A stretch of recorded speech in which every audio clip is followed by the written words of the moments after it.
Two people help your mind, but only one can give you medicine. Most people confuse them, and that mistake can delay real help. Meet Alex. Alex hasn't been sleeping well. His thoughts race at night. He feels anxious for no clear reason. After weeks of stress, Alex finally says, "I think I need help." But then comes the confusing question: should I see a psychologist or a psychiatrist? Alex first visits a psychologist. The room feels calm. No medical tools. No prescriptions. The psychologist listens. She asks about childhood thoughts, habits, fears, patterns.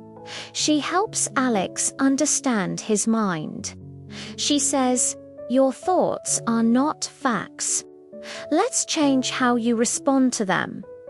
Over time, Alex learns why he overthinks, how anxiety works, how to rewire habits. Psychologist equals mind trainer, uses talk therapy, changes thoughts and behavior, no medication. But Alex's anxiety is still intense, so he visits a psychiatrist. This feels different.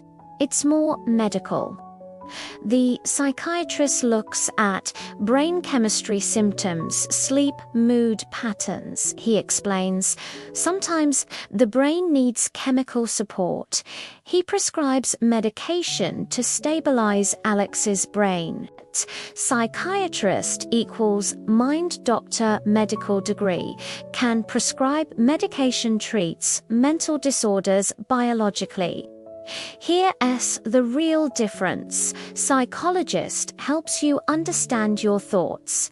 Psychiatrist helps regulate your brain chemistry. One teaches you how to cope. The other helps you function when coping isn't enough.